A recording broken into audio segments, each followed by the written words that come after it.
How's it going, everybody? Welcome to General Hospital MV, my GH after show. Wow, what a week. Was everyone as emotionally traumatized as I was on Friday? Let's get into it. As I predicted, Britt and the doctor on Liam's case came into the room with terrible news that Liam was essentially brain dead and there was absolutely nothing that they could do for him. Their choices were to either let him go or to let him live in a long-term care facility hooked up to tubes and machines for the rest of his life. And of course, they went through all of the stages of grief: denial, anger and bargaining, pain, depression, and eventually acceptance, and boy was it rough. On the plus side, we got some great performances from Johnny and Sophia. They absolutely rocked it, and we got some great scenes in the hospital from the doctors, like between Britt and Epiphany, and Elizabeth being supportive to Sasha and Brando as well. The mourning parents had a tearful goodbye with their son, and the show even sprinkled a ghostly appearance from Mike, saying that he would protect Liam with everything he's got.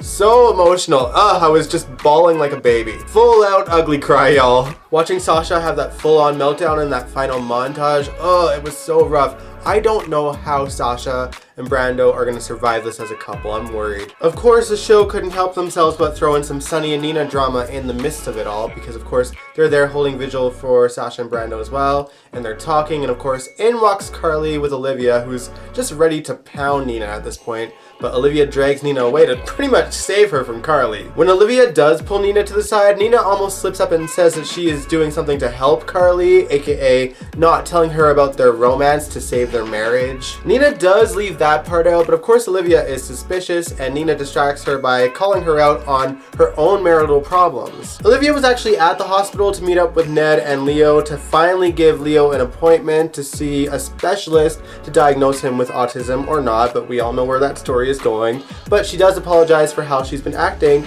so they clearly seem to be working on their marriage anyway. Now let's backtrack to the beginning of the week and talk about some other Quartermain drama that happened. Brad's parole hearing was this week, and of course Michael was not too happy about it, and as you guys know, Sunny made a deal with Ms. Wu that she would put out a hit on Peter if Sunny pulled some strings and got Brad out of prison. So nothing Michael said during the hearing even mattered at that point, because Brad was going to get let go one way or the other anyway. As you guys also know, the way that Ms. Wu put a hit out on Peter was that she poisoned his food that Brad delivered to Peter, but I don't think Brad knew about that. I know most of y'all don't like Brad, but I do, if only because I love Brad and Britt's friendship so much, but that friendship is going to get tested this week. During the previous week, Ms. Wu actually approached Britt and told her to stay away from Brad should he get out of prison. And when Ms. Wu takes Brad to the Metro Court, which he was very reluctant about because it's Carly's hotel and restaurant, as you guys know, Britt was there, and she didn't even hesitate to greet Brad and to have a conversation with him. Ms. Wu was just giving her dagger eyes, y'all. Of course, Michael has to show up at the Metro Court just at the same time, and he is angered to see Brad there, and Brad wants to talk to him in private, and of course, Brad promises to stay away from Wiley. He has no intention of even trying to get into Wiley's life whatsoever. And of course, Michael makes idle threats towards him because that's just what he does. While they're having that conversation, Britt has a conversation with Ms. Wu and tells her that she has no intention of abandoning her best friend. You better watch out, Britt. Be careful. Once Michael finishes his conversation with Brad, he approaches Ms. Wu and threatens her.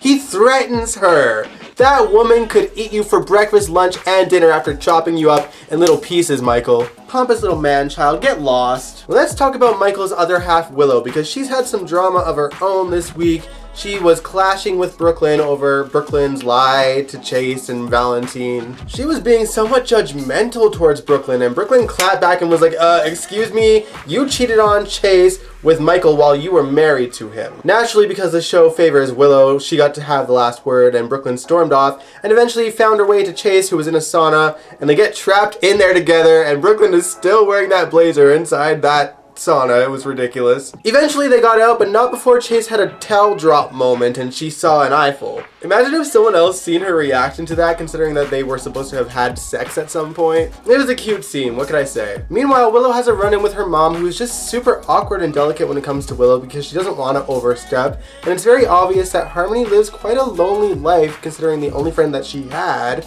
was Alexis, and let's talk about Alexis. This week we got to see all 4 Davis girls in the living room together, which is something that I love to see, and I appreciated the irony that Christina was the one to walk into the living room being surprised to see everyone, as if we ever see Christina on the show. Molly is preparing to have her first day in court. Christina's existing, and Alexis and Sam are starting to clash over working together in her PI job, and Alexis feels overwhelmed, so she leaves and eventually runs into Harmony, and they have a little catch up. But then when Alexis wants to invite Harmony back to her house, she realizes that, oh, my daughter Christina is there and she probably hates you. So there goes that friendship. Their friendship works well in some prison walls, but not so much in the real world. Sam also has her hands full this week because she's trying to get her daughter reacquainted with Drew. And of course, Scout is really shy towards Drew and doesn't really want to be around him, kind of wants to go home and leave the Q house. But they do have a really nice moment where she wants to put a star on a little Christmas tree that's in the Q kitchen, and Drew lifts her up because she asks him to. It was really sweet, and I like that Sam is letting her have a relationship with her daughter, and that Sam and Drew are kind of mending their fences, because when you think about what they were like before he died, it was really awkward back then, wasn't it? I don't see them getting back together, but I do like that they're forming a friendship again. Now let's talk about Drew's bestie, Curtis. Now, Curtis is obviously having a really tough time with his father being back alive after 40 some odd years, and he's struggling because TJ wants to have a relationship with Marshall, and then Stella shows up in town, and she is a bit warm to him, you know, being back in their lives. Now, to be clear, the show makes it obvious that Stella knew damn well that he was alive. It was obvious when they came face to face, to the audience anyway. I don't think Curtis had picked up on it yet. When Stella and Marshall do have a scene alone together, we get confirmation that she did in fact know that he was alive, but we also learn that Curtis and Tommy's mother knew that he was alive as well,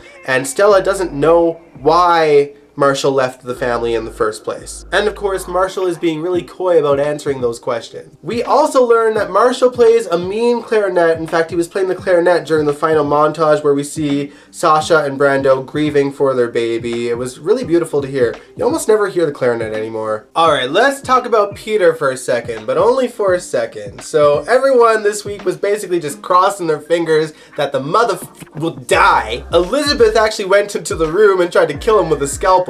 Finn came in and actually stopped her and pulled her out, and then they had a moment in the office and she pulls him into a kiss and then runs away, and then Elizabeth has a talk with her girls at the yoga place, and Finn has a conversation with Chase at the sauna before Brooklyn had gotten in there, and they agreed to talk out their feelings together. So that's what we're going to see on Monday, I'm presuming. And that about wraps up the show this week. I know that this show was shorter, I'm sorry, but we're going to hang out on Wednesday for a good couple of hours watching classic Christmas episodes of GH on the Dion's Corner channel, so stay tuned for that.